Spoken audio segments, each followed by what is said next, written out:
नमस्कार, आप देख रहे हैं टीवी 9 भारतवर्ष। मैं हूं आपके साथ प्रीति रघुनंदन। वक्फ बिल का मामला सुप्रीम कोर्ट पहुंच चुका है। ओवैसी सुप्रीम कोर्ट पहुंच गए हैं। सरकार के फैसले के खिलाफ उन्होंने याचिका दायर की है। सुप्रीम कोर्ट में याचिका दायर की गई है। असदुद्दीन ओवैसी ने याचिका दायर किया और साथ ही कांग्रेस सांसद मोहम्मद जावेद ने भी याचिका दायर की है।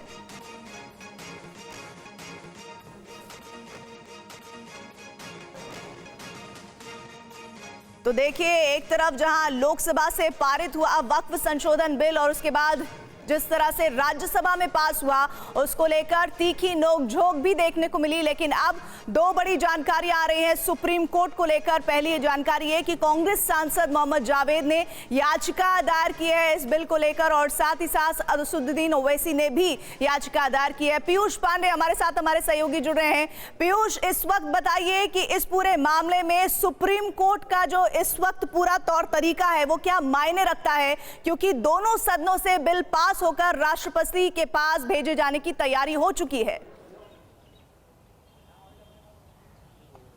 बिल्कुल प्रीति, देखिए याचिकाएं तो दो फाइल हो गई हैं। असदुद्दीन ओवैसी ने फाइल कर दी है और कांग्रेस के भी एक मेंबर ने फाइल कर दी है, लेकिन अभी तक राष्ट्रपति की ओर से इस विधेयक को मंजूरी नहीं मिली है। तो ऐसी स्थिति में अगर सुप्रीम कोर्ट इस मामले पर तत्काल सुनवाई करता है, यानी कि सोमवार को अगर इस मामले पर सुनवाई होती है और तब तक इस मामले पर राष्ट्रपति की मंजूरी नहीं मिलती है, तो सुप्रीम कोर्ट भी इस मामले पर कोई आदेश नहीं जारी कर सकता है, क्योंकि अभी प्रोसेस कंप्लीट नहीं हुआ है। और कॉज ऑफ एक्शन जब तक कंप्लीट नहीं हो जाएगा पार्लियामेंट का, चूंकि पार्लियामेंट सिर्फ राज्यसभा और लोकसभा नहीं है, राष्ट्रपति भी उसी में शामिल हैं। और ये बात आज नहीं, पिछले 6 दशक पहले इस मसले पर बहस हो चुकी है। सुप्रीम कोर्ट भी मैटर पहुंच चुका है और राष्ट्रपति की एसेंस के बगैर, यानी कि उनकी मंजूरी के बगैर अगर किसी मामले को चुनौती दी जाती है, यानी कि सीधे तौर पर बिल को चुनौती दी जाती है, तो सुप्रीम कोर्ट उसका जुडिशियल रिव्यू नहीं कर सकता है। और ऐसे तमाम मामलों में पहले सुप्रीम कोर्ट के आदेश आ चुके हैं। हालांकि ये संभावना बनती है कि तो यानी पीयूष, आप जो बात कह रहे हैं उसके मुताबिक जब तक वक्फ संशोधन बिल के तौर पर है तब तक कोई भी याचिका सुप्रीम कोर्ट में सुनवाई नहीं होगी उसकी, और जब तक यह कानून नहीं अख्तियार कर लेता है पूरा रूप, तब तक कोर्ट जाने पर कोई भी फायदा किसी भी नेता को, किसी भी पॉलिटिकल पार्टी को नहीं होगा। शुक्रिया। अब देखते हैं AIMIM प्रमुख असदुद्दीन ओवैसी की टीवी 9 भारतवर्ष से एक्सक्लूसिव बातचीत। असदुद्दीन ओवैसी साहब, बहुत स्वागत है आपका टीवी 9 भारतवर्ष पर। साउंड बढ़ो। जी सर, बोलिए। ओवैसी साहब, मैंने कहा कि उम्मीद नाम का ये जो विधेयक आया वक्फ पर, ओवैसी साहब को उससे कोई उम्मीद नहीं है, जबकि देश के प्रधानमंत्री का आज एक एक्स पोस्ट आया जो उसको वाटरशेड मोमेंट बता रहे हैं। कह रहे हैं ये ऐतिहासिक क्षण है देश के लिए।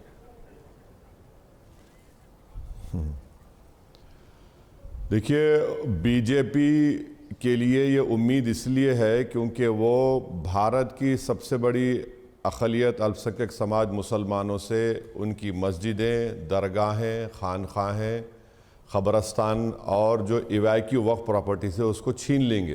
तो इसीलिए उनके लिए उम्मीद है वो। तो इस क़ानून के ज़रिए बीजेपी अपने नापाक अज़ाइम को मुकम्मल करना चाहती है और भारत के संविधान में जो फंडामेंटल राइट्स है उसका वायलेशन करके और अपनी ब्रूट मेजॉरिटी और अपने हिंदुत्व के एजेंडे को सामने रखकर और उनका एक प्रोजेक्ट मुस्लिम जो है उसके तहत मुसलमानों को भारत से रिलीजियसली वो ख़त्म करना चाहते हैं, क्योंकि वक्फ मुसलमानों के लिए एक इबादत है। वक्फ एक प्योर रिलीजियस इंस्टीट्यूशन है। तो आप उसको इस तरह के गलत क़ानून बनाकर आप छीनना चाह रहे हैं। नहीं, लेकिन मैं ये जानना चाहता हूं, इतने नाउम्मीद क्यों हैं असदुद्दीन ओवैसी साहब? क्या उनको इस बिल से कोई उम्मीद नहीं दिखती? कोई भी अच्छा इस बिल में प्रावधान नहीं दिखता मुस्लिमों के लिए? देखिए, आप नाउम्मीदी तो असदुद्दीन ओवैसी एक जगह जमा नहीं हो सकते। मेरे लिए अल्लाह सब कुछ था, है और रहेगा। अल्लाह हमारे लिए काफ़ी है। मगर ये जो क़ानून बना रहे हैं, आप ये बताइए कि इसमें वक्फ की प्रॉपर्टीज़ मुसलमान लूज कर रहे हैं, नहीं कर रहे हैं? मैं आपको एक मिसाल देता हूँ। देखिए, जब लोकसभा में जब बिल का डिबेट हो रहा था, उस दिन उन्होंने एक अमेंडमेंट मूव किया माने वो तो गवर्नमेंट को नहीं करना चाहिए था मगर स्पीकर साहब ने इजाज़त दी।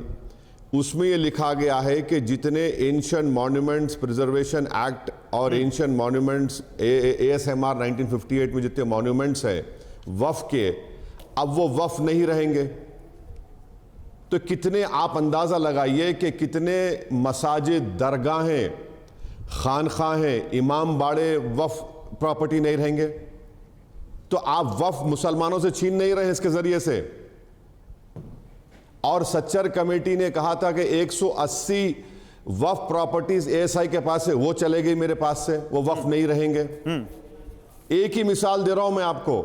अभी अगर हम और बिल के बारे में बात करेंगे तो अभी आपने कह दिया, मोदी साहब ने कह दिया कि वक्फ बाय यूजर नहीं रहेगा। माने कैसा नहीं रहेगा? अगर डिस्प्यूट होगा या गवर्नमेंट प्रॉपर्टी होगी तो वक्फ बाय यूजर इस्तेमाल नहीं होगा। मेरा पूछना यह है कि जब हिंदू धर्म में टेम्पल बाय यूसेज, मठ बाय यूसेज हो सकता है तो मुसलमानों के लिए बाय यूसेज क्यों नहीं हो रहा है? क्या यह आर्टिकल 14 का ग्रेव वायलेशन नहीं है? जब हिंदू धर्म में फ्रीडम ऑफ रिलीजन के तहत बाय यूजर और उनको उनके धर्म के संस्थानों को चलाने का इख्तियार सिर्फ हिंदू धर्म के लोगों को है, यहां पर मेरे धर्म के संस्थानों को कोई हिंदू चलाएगा तो क्या यह फ्रीडम ऑफ रिलीजन का वायलेशन नहीं है? आर्टिकल 26 का ABC देख लीजिए आप, जिस इजाजत देता है रिलीजियस डिनोमिनेशन को कि वो अपने पसंद के रिलीजियस चैरिटीज को एस्टैब्लिश करे, उसको एडमिनिस्टर करे और मूवेबल इमूवेबल प्रॉपर्टी को हासिल करे। हिंदू धर्म में, सिख धर्म में, बौद्ध में और आपके जैन धर्म के लोगों को ये सब मिलेगा, मुझे नहीं मिलेगा। मुसलमानों को क्यों नहीं मिलेगा? आप ये, इसका वायलेशन नहीं है भारत के संविधान के आर्टिकल 14 का, 25 का, 26 का, 29 का, कल्चर प्रोटेक्शन का? नहीं, लेकिन ओवैसी साहब उस पर उनका एक तर्क है। किरण रिजिजू साहब ने खड़े होकर राज्यसभा में बताया कि देखिए कोई नॉन मुस्लिम आपके रिलीजियस प्रैक्टिस में नहीं आएगा। वो कह रहे हैं एक वाकिफ और दूसरा मुअत्तली, ये दोनों मुस्लिम समुदाय के होंगे। सुनिए, जो नॉन मुस्लिम होंगे वो एडमिनिस्ट्रेशन में आएंगे। एक मिनट सुनिए, मेरी बात सुनिए ना, मेरी बात सुनिए। बोलिए। आप बिहार का जो एंडोमेंट कानून है, ओडिशा का जो एंडोमेंट कानून है, तमिलनाडु का जो एंडोमेंट कानून है, आंध्र प्रदेश का एंडोमेंट कानून है, तेलंगाना का एंडोमेंट कानून है, उत्तर प्रदेश में आप जो हिंदू धर्म के बोर्ड्स बने हुए हैं, मध्य प्रदेश में जो बोर्ड बने हुए हैं, वहां पर तो गवर्नमेंट एम्प्लॉय भी हिंदू होना चाहिए और अगर वो गवर्नमेंट एम्प्लॉय हिंदू धर्म को छोड़ता है तो मेंबर नहीं रहेगा। आप वहां पर इजाजत दे रहे हैं और यहां पर हमसे आप किसी गैर मुस्लिम को रख रहे हैं, तो क्या ये आर्टिकल 14 का वायलेशन नहीं हुआ? क्या ये आर्टिकल राइट टू इक्वालिटी का, क्या ये आर्टिकल 26 का वायलेशन नहीं है? आर्टिकल 29 का वायलेशन नहीं है? नहीं तो आप कह रहे हैं कि काशी विश्वनाथ में कोई नॉन हिंदू मेंबर नहीं बन सकता। ओवैसी साहब वो कह रहे हैं, उन्होंने बल्कि बताया भी कि एक तो मेजॉरिटी नहीं हो सकती क्योंकि अगर सेंट्रल काउंसिल है तो 4 नॉन मुस्लिम हो सकते हैं, अगर वक्फ स्टेट बोर्ड से तो 3 नॉन मुस्लिम हो सकते हैं। उसमें गृह मंत्री भी कह रहे हैं, किरण रिजिजू अल्पसंख्यक मामलों के मंत्री हैं, वो भी कह रहे हैं कि भाई ये केवल एडमिनिस्ट्रेशन में हम ला रहे लोगों को, एक्सपर्ट्स को ला रहे हैं। सुनिए, हम नॉन मुस्लिम्स को रिलीजियस प्रैक्टिस में लाएंगे। सुनिए, आप बोलिए सर, आप सुनिए ना, आप समझिए, आप सीक्वेंस को समझिए। आप वक्फ बाय, देखिए वक्फ बाय यूजर अगर आप जब निकालेंगे तो जैसा ये ASI के मॉन्यूमेंट्स हैं, अब आप बोलेंगे कि हमने वक्फ बाय यूजर निकाल दिया और आपने गवर्नमेंट का जो डेफिनेशन है उसमें ASI को भी ला लिया, आपने पब्लिक सेक्टर अंडरटेकिंग्स को भी ला लिया। अब जब आप रजिस्टर करने जाएंगे इस कानून के तहत तो आपके डॉक्यूमेंट्स नहीं है क्योंकि आप वक्फ बाय यूजर निकाल दिए तो मैं खो दिया। दूसरा यह है कि जब मैं सरकार के खिलाफ जाऊंगा, जो सच्चर कमेटी ने कहा और कई पूरे भारत में रेवेन्यू के डिपार्टमेंट्स बोलते हमारी लैंड है, मेरा वक्फ बाय यूजर चला गया और सरकार खुद एक डेजिग्नेटेड ऑफिसर को बिठाकर फैसला करवाएगी, ये प्रिंसिपल्स ऑफ नेचुरल जस्टिस और theory of separation of powers के खिलाफ रहेगा, मैं हार गया। तीसरा, मैंने वक्फ खो दिया मैंने। तीसरा यह कि जो एनक्रोचर है, आपने लिमिटेशन एक्ट अप्लाई कर दिया, अब 12 साल से कोई काबिज है वो ओनर बन जाएगा।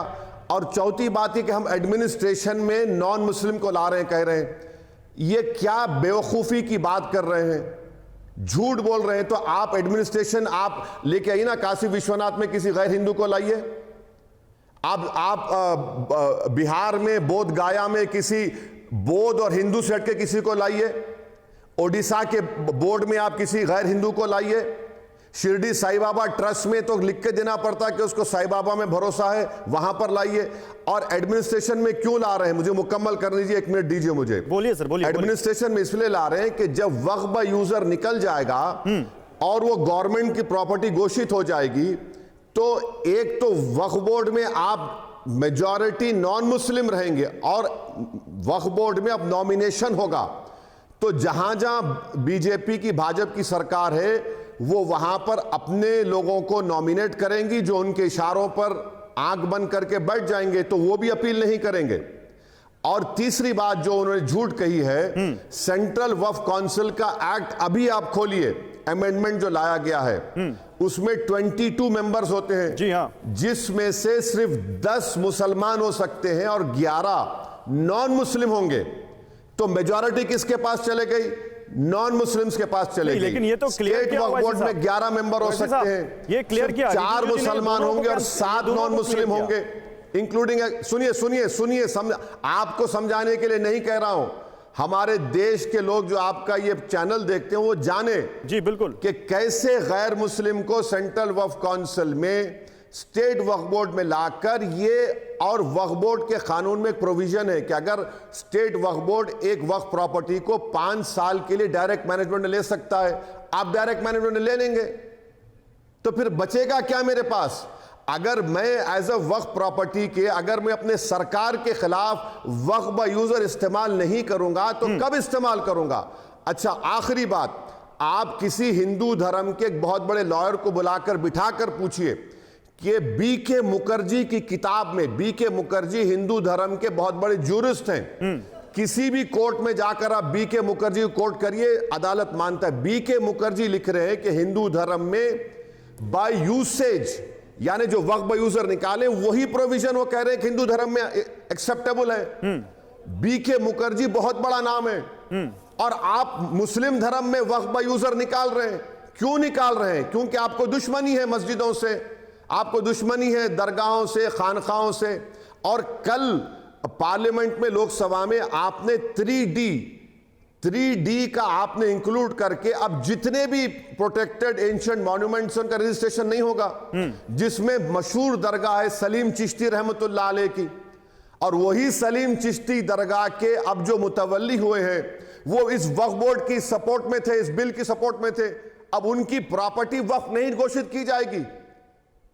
तो ये तमाशा हो रहा है, ये धोखा हो रहा है भारत के मुसलमानों से।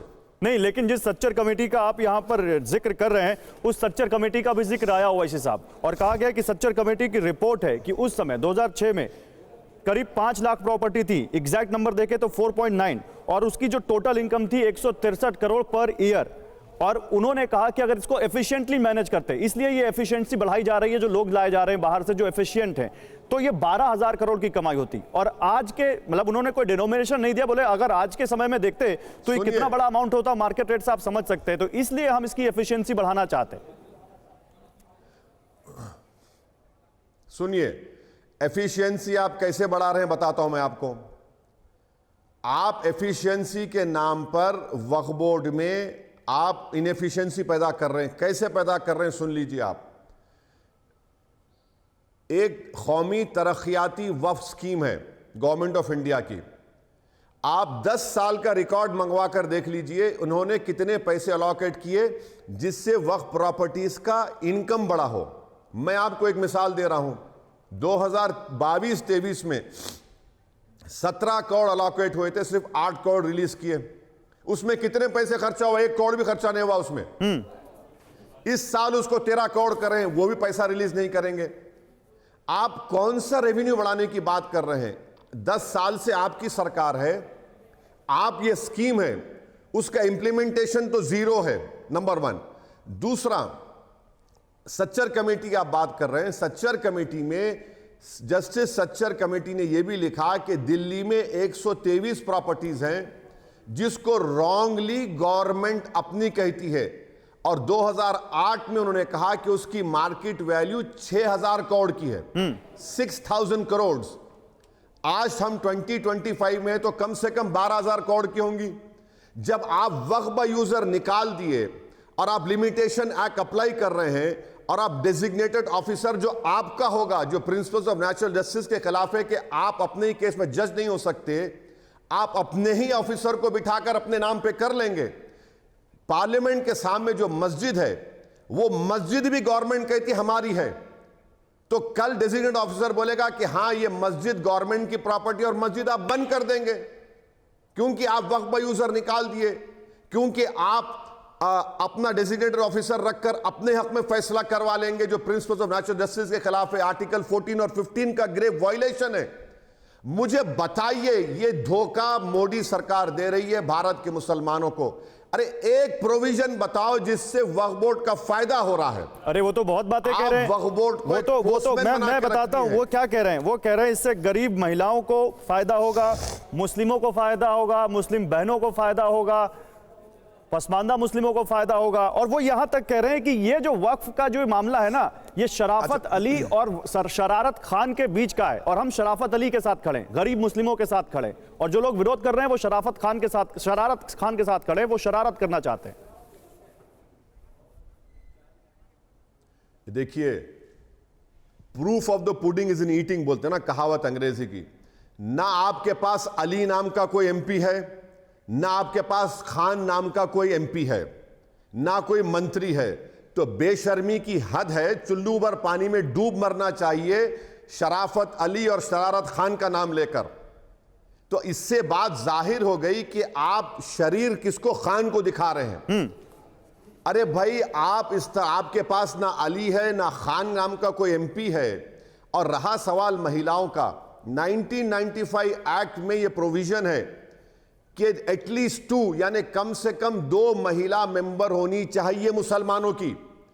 आप इस अमेंडमेंट में क्या कर दिए, सिर्फ 2। आप 2 से ज्यादा को कम करके 2 कर दिए, तो कौन सा महिलाओं का फायदा कर रहे? हां, आप जब मुस्लिम महिला की बात कर रहे तो क्या नरेंद्र मोदी बिल्किस बानो की आंख में आंख डाल के बात कर सकेंगे? क्या किरण रिजिजू बिल्किस बानो को बुलाकर उसका हाथ पकड़कर कह सकेंगे तुझसे इंसाफ नहीं हुआ? कौन सी मोहब्बत की बात कर रहे हैं? आपके पास ना मुस्लिम एमपी है ना मुस्लिम मिनिस्टर है, और आप अली और खान की बात कर रहे हैं, झूठ बोल रहे हैं। कानून जो बनाया गया है वो अली को भी नुकसान पहुंचाएगा, खान को भी पहुंचाएगा और मुस्लिम महिलाओं को भी पहुंचाएगा। कैसे पहुंचाएगा? वक्फ वाल औलाद देखिए, वक्फ वाल औलाद में आपने प्रोविजन लगा दिया कि आप वक्फ वाल औलाद कर सकते हैं बशर्ते कि आप मुस्लिम महिलाओं का हक नहीं मारेंगे। बिल्कुल। मैं आपको एक मिसाल दे रहा हूं, आपको बड़ा तकलीफ होगी। प्राइम मिनिस्टर रिलीफ फंड है, प्राइम मिनिस्टर केयर्स है। अगर कोई भारत का नागरिक, चाहे हिंदू हो, मुसलमान हो, जैन हो, क्रिश्चियन हो, अगर वो कहेगा कि मैं प्रधानमंत्री के इस रिलीफ केयर्स में अपनी पूरी प्रॉपर्टी को देता हूं, तो क्या प्रधानमंत्री बोलेंगे कि नहीं बेटा मुझे अपनी बच्चियों का शेयर छोड़ के दे? और प्रॉपर्टी जो है आर्टिकल 300A के तहत आपका मेरा राइट है, मैं जिसको चाहूं करूं ना करूं।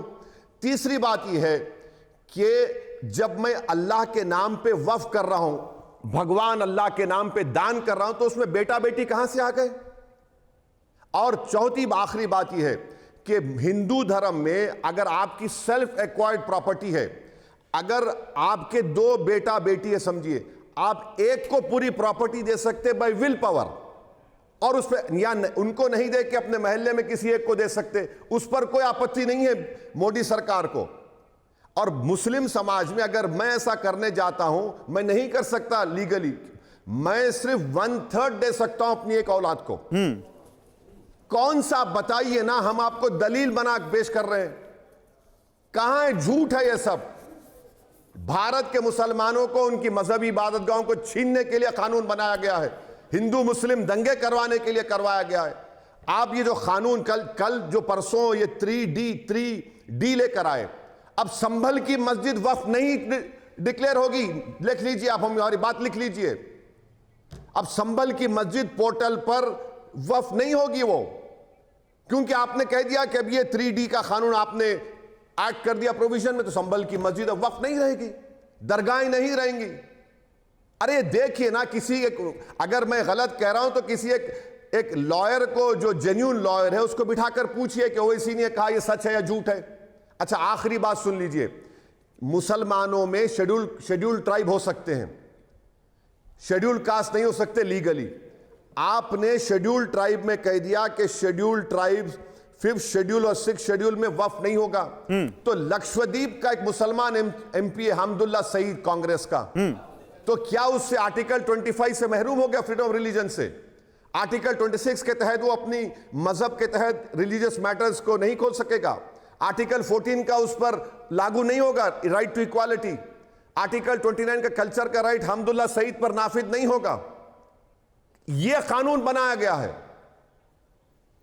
नहीं ओवैसी साहब, लेकिन एक चीज मैं कहना चाहता हूं, आपने कहा कि आपको तकलीफ होगी, मुझे आपकी मिसाल से कोई तकलीफ नहीं हुई। मैं तो चाहता हूं ओवैसी साहब खुल के बोले। हाँ, लेकिन मुझे यह जरूर दिखता है कि ओवैसी साहब को इस वक्फ संशोधन विधेयक से थोड़ी सी तकलीफ हुई है। मैं ओवैसी साहब, लेकिन एक बात तो आप मानते होंगे ना कि भ्रांतियां हैं, और हमारी आपकी इस बातचीत से थोड़ी बहुत भ्रांतियां दूर हो जाए, ज्यादा अच्छा है। एक मिनट जी, देखिए, तकलीफ मैं पर्सनली आपको अटैक नहीं कर रहा हूं। आपसे मुराद जो गवर्नमेंट है, जो आरएसएस है, उनसे कह रहा हूं। मुझे तकलीफ इस बात की हो रही है कि मैं भारत का अव्वल दर्जे का शहरी हूं। बिल्कुल। आप मुझे जलील और रुस्वा करने की कोशिश कर रहे हैं। आप मेरे ईमान पर, मेरी मस्जिद पर, मेरे वजूद पर, मेरी शनाख्त पर आप हमला कर रहे हैं। बल्कि मोदी सरकार ने, मैंने पार्लियामेंट में कहा कि आपने ऐलान जंग कर दिया मुझ पर। भाई आप ये बताइए, हिंदू धर्म में जब सब चीज आपके लिए हो सकती है तो मुस्लिम धर्म में क्यों नहीं हो सकती? जब एडमिनिस्ट्रेटर आपका हो सकता है, जब कोई गैर हिंदू आपको दान दे सकता है। और ये बात बताइए सर कि 5 साल आपको मुसलमान दिखाना पड़ेगा। अगर वो क्रिश्चियनिटी से हिंदू धर्म कबूल करेगा तो क्या वो उस 5 साल का प्रोविजन उस पर है? नहीं है। क्या ये राइट टू इक्वालिटी का वायलेशन नहीं है? और आप कौन होते, सरकार कौन होती कि मैं 5 साल प्रैक्टिस करूं? तो अगर फर्ज करिए किसी कोई मुसलमान हो जाता है और उसको मॉब लिंचिंग करते हैं संघ परिवार के लोग, उसको बोलते हैं कि जेएसआर का नारा लगा दे। अगर वो जेएसआर का नारा लगा दे तो क्या मुसलमान नहीं रहेगा? वो क्या डेफिनेशन है प्रैक्टिस का? दाढ़ी होगी या नहीं होगी? क्या पहनेगा? सूट पहनेगा तो मुसलमान नहीं रहेगा। नहीं तो नमाज नहीं पढ़ेगा तो मुसलमान नहीं रहेगा। सारे लोगों ने बताइए, अगर कोई बीजेपी का ऑफिस में जाकर चमचागिरी करेगा तो मुसलमान रहेगा नहीं रहेगा? बताइए हमको। नहीं, आपका सवाल बड़ा अच्छा है। सरकार का तर्क यह है कि बहुत सारे जो पिछला जो संशोधन आया था उसमें मुस्लिम धर्म की जो बाध्यता थी हटा दी गई थी और कहा गया था कि कोई भी वक्फ कर देगा। वो कह रहे हैं कि अब मुस्लिम ही कर पाएंगे, और प्रैक्टिसिंग मुस्लिम जो 5 साल की, जो कि आप कह रहे हैं वाजिब सवाल है कि कैसे तय होगा ये, सरकार अभी तक ऐसा कुछ क्लैरिटी नहीं है। सुनिए, आप एक बात सुनिए। आप पहले यह समझने की जरूरत है कि कैसे वक्फ प्रॉपर्टी घोषित होती है। अगर मैं अपनी प्रॉपर्टी को वक्फ देना चाहता हूं तो मैं वक्फ बोर्ड को लेटर लिखता हूं, नंबर 1। सेकंड, मैं वक्फ बोर्ड लेटर लिखता है सर्वे कमिश्नर को, जो उन्होंने हटा दिया अभी सर्वे कमिश्नर को। सर्वे कमिश्नर कलेक्टर से ज्यादा सीनियर ऑफिसर होता है। वो सर्वे कमिश्नर उस लेटर को लिखता है चीफ सेक्रेटरी को कि ये ओवैसी साहब अपनी प्रॉपर्टी को वक्फ करना चाह रहे, तो उसको इजाजत मिलती है। सर्वे कमिश्नर सर्वे करने से पहले बोलता है कि भाई किसी को अगर ऑब्जेक्शन है तो आ जाइए। सर्वे के बाद सर्वे कमिश्नर सेटिस्फाई हो जाता है, वो चीफ सेक्रेटरी को लेटर लिखता है कि हाँ ये प्रॉपर्टी इनकी है। उसके बाद चीफ सेक्रेटरी एक गजीट नोटिफिकेशन इशू करती है स्टेट गवर्नमेंट की, वो होती है वक्फ प्रॉपर्टी। ऐसा नहीं है कि मैं दस्ती डाल दिया, वहां पे जाके नमाज पढ़ लिया, वक्फ हो गई। गजीट की बुनियाद पर वक्फ होता है। अब सेक्शन 40 उन्होंने निकालवा दिया। सर, सेक्शन 40 की तरह same provision Tamil Nadu Hindu endowment board में है, आंध्र प्रदेश हिंदू एंडोमेंट बोर्ड में है, और हमको एज अ वक्फ कमेटी में मिनिस्ट्री ऑफ माइनॉरिटी अफेयर्स ने लिख कर दिया कि 30 साल में सेक्शन 40 का इस्तेमाल सिर्फ 518 मरतबा हुआ, और उन 518 केसेस में से सिर्फ 8 लोग कोर्ट को गए। तो आपने सेक्शन 40 को भी निकाल दिया। अब सेक्शन 40 को निकालने का नुकसान यह होगा कि अगर कोई मुसलमान वक्फ अल औलाद करता है तो डिक्लेयर नहीं करते उसको, सेक्शन 40 रहेगा तो वक्फ अल औलाद का प्रोटेक्शन होगा। आप बताइए कौन सा सेक्शन आप कर रहे हैं? आप तो हर चीज छीनने के इरादे से कर रहे हैं। इसीलिए प्राइम मिनिस्टर नरेंद्र मोदी ने कहा वाटरशेड है। ये इनके हिंदुत्व आइडियोलॉजी के इंप्लीमेंटेशन के लिए, मोदी के लिए वाटरशेड है। जब प्राइम मिनिस्टर केयर्स फंड में ये नहीं पूछा जाता कि तुम अपनी जो पैसे दे रहे हो अपनी बच्चियों का शेयर मार के दे रहे हो या तुम पूरा दे रहे हो, वहां पर कोई रोक टोक नहीं। और मुझे आप कह रहे हैं कि जब मैं अल्लाह के नाम तो पर वैसे दे साहब रहा आपने हूं, सेक्शन 40 तो का आप कह रहे जिक्र हैं कि किया है, बच्चों का सेक्शन अल्लाह 40 के का नाम जिक्र पे किया दे रहा है, हूं, तो उसमें बेटा बेटी कहां से आ गए? वैसे साहब आपने सेक्शन 40 का जिक्र किया, क्या सेक्शन 40 को आप सही मानते हैं? क्योंकि कोर्ट में कई मुस्लिमों ने याचिकाएं डाल रखी हैं कि सेक्शन 40 सही नहीं है। उन्होंने करीब 15 याचिकाएं जो हैं मुस्लिमों की तरफ से हैं, जो कि कहते हैं कि भारत में मुस्लिम, सिख, जैन जैसे सभी अल्पसंख्यक धर्मार्थों के ट्रस्टों और ट्रस्टियों के लिए एक कानून होना चाहिए। वो कह रहे हैं अवैध तरीके से वक्फ, बहुत सारी चीजें हैं, जो मेंबर्स हैं अवैध तरीके से वक्फ की जमीन बेचते हैं उनको सजाओ। सेक्शन 40 के इस क्लॉज को क्या आप सही मानते हैं? एक मिनट, सुप्रीम कोर्ट का एक केस है जिसमें सुप्रीम कोर्ट ने सेक्शन 40 को अच्छा करार दिया। आप माइनॉरिटी मिनिस्ट्री ने हमको, आप वो जो रिपोर्ट है ना जो पार्लियामेंट में टेबल की, उसमें देखिए मिनिस्ट्री ऑफ माइनॉरिटी अफेयर्स ने लिख कर दिया कि 30 साल में 518 मर्तबा सेक्शन 40 का इस्तेमाल हुआ 30 इयर्स में, और 518 केसेस में से सिर्फ 8 लोग उससे नाखुश होकर कोर्ट को गए। आप बताइए कितनी झूठ बोलेंगे? आपका मकसद वक्फ को बचाना नहीं है, आपका मकसद यह कि मुसलमानों से इनकी इबादत को छीन लो। वक्फ मुसलमानों के लिए एक इबादत है, नमाज, रोजा, कुरान करीम की तिलावत से हटकर, अस्कार से हटकर ये एक इबादत है। और ये तमाम शिया सुन्नी को नुकसान पहुंचाएगा, सबको नुकसान पहुंचाएगा, कोई बचने वाला नहीं है। इमाम बाड़े खतरे में आ गए क्योंकि आपने लिख दिया 3D का जो कानून बनाया आपने, अब वो वक्फ में डिक्लेयर ही नहीं होंगे, ASI के मालिक हो जाएगा ASI उसका। नहीं, आप कह रहे हैं इमाम बाड़े खतरे में आ गए, दरगाहें मस्जिद खतरे में आ गई। कुछ केसेस हैं जहां पर ये बताते हैं कि वो वक्फ की वजह से कुछ हिंदुओं के गांव या मंदिर तक खतरे में आ गए। और ये क्या है, ये आप बताइएगा ओवैसी साहब। तमिलनाडु के तिरुचिरापल्ली जिले में एक गांव है तिरुचेंदुथुरई, यहाँ 1500 साल पुराना सुरेंद्रेश्वर मंदिर है। आप बताइए वहां पर वो सालों से मुस्लिमों के रहने का कोई, सुन लीजिए मेरी भी बात सुन लीजिए, फिर आप बोल दीजिएगा पूरी, मैं सवाल सुन लीजिए। वो कह रहे हैं कि वहां पर जब मैं जानता हूं सर, इस आपका टाइम बचा रहा हूं, मैं आपका टाइम बचा रहा हूं। अच्छा बता दीजिए, आप बता दीजिए। मैं जानता हूं, मैं आपका टाइम बचा रहा हूं, मैं उस कमेटी का मेंबर था।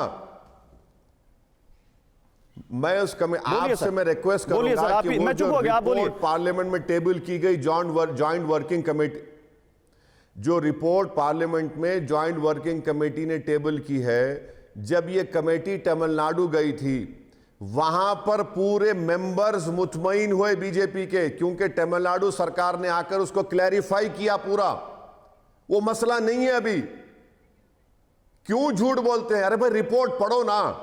जब तमिलनाडु हम लोग गए, वहां पर तमिलनाडु की सरकार ने आकर पूरा क्लैरिटी लेकर आई। डीएमके के तमाम मेंबर्स, डी राजा, कनिमोजी, बालू, ये सब खड़े होकर बताए कि देखो ये सच्चाई ये है, जो आप बोल रहे हैं वो झूठ है। अब इस पे और क्या करेंगे? तो फिर उन लोगों को आप क्या कहेंगे? ओवैसी साहब ठीक है, ओवैसी साहब मैंने मान ली, हमको क्या करना है? मैं मान गया आप जेपीसी के मेंबर थे, आपने क्लियर कर दिया, तो सामने है ना। पहली बात तो खुद सरकार ने जब ये लोकसभा में बिल पेश किया तो उनकी तरफ से ही मिसाल दी गई। और दूसरी बात, उन लोगों को क्या कहेंगे जो कहते हैं कि संसद जो नई बनी है ये वक्फ की जमीन पर बनी है, या फिर वो जो कह देते हैं कि भाई कुंभ मेला जहां लगा वहां 55 बीघा जो जमीन थी वो वक्फ की जमीन थी, उनके पास भी तो कोई रिकॉर्ड नहीं है और ऐसे उन्होंने खुल के बयान दे दिया। क्या वो लोग वक्फ के बारे में, वक्फ की इमेज खराब करने में जिम्मेदार नहीं है? सुनिए, अगर कोई ये कह रहा है कि ये वक्फ की जमीन थी तो उनको गजीट नोटिफिकेशन जनता के सामने रखना चाहिए, गजीट नोटिफिकेशन रखना चाहिए, और या फिर वक्फ बाय यूसेज का कोई प्रूफ दिखाना चाहिए। अच्छा, वक्फ बाय यूसेज को राम मंदिर के जजमेंट में सुप्रीम कोर्ट ने अपहेल्ड किया और कहा कि वक्फ बाय यूजर नॉन डिट्रोगेशन प्रिंसिपल का एक हिस्सा है। उन्होंने कहा, एक बाज़ाब्ता कम से कम 2 या 3 पेजेस है जजमेंट में, और ये इलीगल एक्ट गवर्नमेंट ने किया कि सुप्रीम कोर्ट के जजमेंट को कंप्लीटली ओवरटर्न कर रहे हैं, ये भी इलीगल है। और जो कोई कह रहा है ना कि अगर पार्लियामेंट है तो लाइए कागज बताइए, मगर मैं आपको बता सकता हूं कि पार्लियामेंट के सामने की जो मस्जिद है वो वक्फ की प्रॉपर्टी है, वो वक्फ की प्रॉपर्टी है और प्रूफ है उसका। पार्लियामेंट का कोई अगर कोई बोल रहा है तो वो लाके बताए गजट। जहां तक मुझे मालूम पार्लियामेंट वक्फ की प्रॉपर्टी नहीं है। नहीं, बोला है इसी संसद के सदस्य रह चुके हैं बदरुद्दीन अजमल, उन्होंने बयान दिया है। एक मौलाना साहब आए, उन्होंने कहा कि कुंभ की 55 बीघा जमीन देकर मुस्लिमों ने अगर दे दी वक्फ की जमीन तो हिंदुओं को भी बड़ा दिल दिखाना चाहिए। तो ये विवाद जो खड़े करते हैं, क्या उनको क्या कहेंगे आप? एक मिनट सुन तो लीजिए ना। बोलिए सर। एक मिनट सुन तो लीजिए। जब आप ऐसे ऐसे जोकरों को लाकर बिठाते हैं तो आपकी गलती, मेरी गलती नहीं है। आप ऐसे ऐसे पागलों को लाकर अपने स्टूडियो में बिठाकर उनको हीरो बनाते हैं, आपकी गलती है। आप उनसे पूछना चाहिए था कि बताओ तुम्हारे पास यूपी सुन्नी वक्फ बोर्ड का या शिया वक्फ बोर्ड का कोई डॉक्यूमेंट है तो पेश करो। आप वो नहीं पूछते। अब यूपी में क्या हो रहा है कि जो गजीट नोटिफिकेशन डॉक्यूमेंट्स को योगी सरकार कह रही है कि हम नहीं मानते, वक्फ नहीं है, उसको क्या करेंगे आप बताइए? नहीं पूछा गया उनसे, उनके पास कोई इसका जवाब नहीं था। पूछा तो गया, लेकिन मैं एक और सवाल आपसे लेता हूं। आपने सुन्नी और शिया वक्फ बोर्ड की बात की। सरकार ने कहा है कि अब वक्फ बोर्ड में शिया, सुन्नी, आगा खानी, बोरा सभी समुदाय के लोग होंगे। तो ये तो एक अच्छा कदम है, मुस्लिम समुदाय के सभी लोगों को रिप्रेजेंटेशन मिल रहा है। मेरे दोस्त, ये आप बीजेपी जो है ना झूठ की फैक्ट्री है। क्या पहले शिया नहीं मेंबर बनता था? बनता है। हैदराबाद में हमारे आगा साहब उसके मेंबर हैं। हमारे एक एक्स पार्टी के एमएलए के वो भतीजे हैं, वो ईरान के बहुत बड़े शिया स्कूल के स्कॉलर भी हैं। अच्छा, एक आपको बात कर रहा हूं, जरा आप इसको आप समझिए। बताइए सर। एक खोजा बरादरी का वक्फ था जो ऑर्फनेज था, यतीम खाना था। भारत के सबसे दौलतमंद आदमी ने 2004-05 में खरीद लिया उसको 22 करोड़ में। मैं चैलेंज कर रहा हूं नरेंद्र मोदी सरकार को, आप वो जू में जाकर जानवरों को देख सकते हैं, तो क्या आप वो यतीम खाना लेंगे खोजा वक्फ का, जिसका केस सुप्रीम कोर्ट में चल रहा है?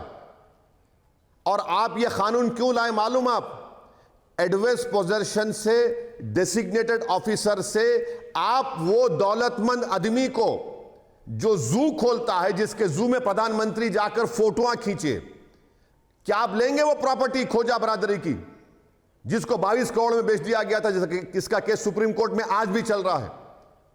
जिसने एक महाराष्ट्र के एक सीनियर ऑफिसर ने लिख कर दिया this is a Waqf property, तो आपने दो ऑफिसरों को ट्रांसफर कर दिया था महाराष्ट्र स्टेट वक्फ बोर्ड से। चलिए, आप महाराष्ट्र में सरकार में हैं, आप दिल्ली में सरकार में हैं, आप भारत के मुसलमानों को और खोजा शिया भाइयों को बताइए कि तुम्हारा यतीम खाने को हम हासिल करेंगे आप हासिल उसको? वक्फ बाय यूजर आप अभी जिक्र कर रहे थे, वक्फ बाय यूजर को लेकर मैंने एक सवाल पीछे रखा हुआ था। किरण रिजिजू ये कह रहे हैं वक्फ बाय यूजर को कि हम नाम पर, हमारी वक्फ बाय यूजर के नाम पर हम मुंह से कह देंगे कि प्रॉपर्टी हमारी है, तो ये नहीं चलेगा। उन्होंने कहा कि आपके पास इस्तेमाल के आधार पर किसी प्रॉपर्टी को वक्फ घोषित किया जा सकता था, अभी सिर्फ इस्तेमाल के आधार पर, इसे हमने हटा दिया है। अब वक्फ बाय यूजर में जो सटल केस है या पहले से रजिस्टर्ड प्रॉपर्टी है, उससे हम कोई छेड़छाड़ नहीं करेंगे, लेकिन कोई विवाद है तो हम कोर्ट का अधिकार खत्म नहीं कर सकते। एक बात सुनिए, सुप्रीम कोर्ट में राम मंदिर के जजमेंट में, जिसको बीजेपी बड़ा बाजा बजाती है, अगर उनमें थोड़ी हया नाम की चीज है तो बाबरी राम मंदिर के जजमेंट को मानते हैं ना, तो उस पैराग्राफ को मानो जिसमें सुप्रीम कोर्ट ने कहा कि मुसलमान बाबरी मस्जिद में, जिसको बीजेपी और संघ परिवार ने तोड़ा 6 दिसंबर को, मुसलमान वहां पर अपना यूसेज नहीं दिखा सके, इसीलिए वो मस्जिद उनकी नहीं है। मगर सुप्रीम कोर्ट ने क्या कहा? वक्फ बाय यूजर है। उन्होंने बाज़ाब्ता पैराग्राफ्स लिखे, 8-10 कंडीशन बताए कि टाइम इमेमोरियल से इस्तेमाल होगा, वहां पर लोग नमाज पढ़ रहे हैं, वहां पर दरगाह को जाकर फातिहा दे रहे हैं, वहां पर खबरस्तान है। सुप्रीम कोर्ट के जजमेंट को आप इलीगल तरीके से ओवररूल कर रहे हैं और वही टेंपल बाय यूसेज का अलाउ कर रहे हैं। मड बाय यूसेज को हिंदू धर्म में अलाउ कर रहे हैं। अरे भाई, जब आपके पास अलाउ हो रहा है हिंदू धर्म के लिए, तो मुसलमान के लिए क्यों नहीं होगा? क्या ये राइट टू इक्वालिटी का वायलेशन नहीं है? क्या ये आर्टिकल 15 का वायलेशन नहीं है? डिस्क्रिमिनेशन आप कर रहे हैं। चलिए, बहुत शुक्रिया। असदुद्दीन ओवैसी, AIMIM चीफ और हैदराबाद के सांसद हमारे साथ जुड़े हुए थे वक्फ संशोधन विधेयक पर बात करते हुए और अपनी राय खुलकर रखते हुए। शुक्रिया ओवैसी साहब हमारे साथ जुड़ने के लिए।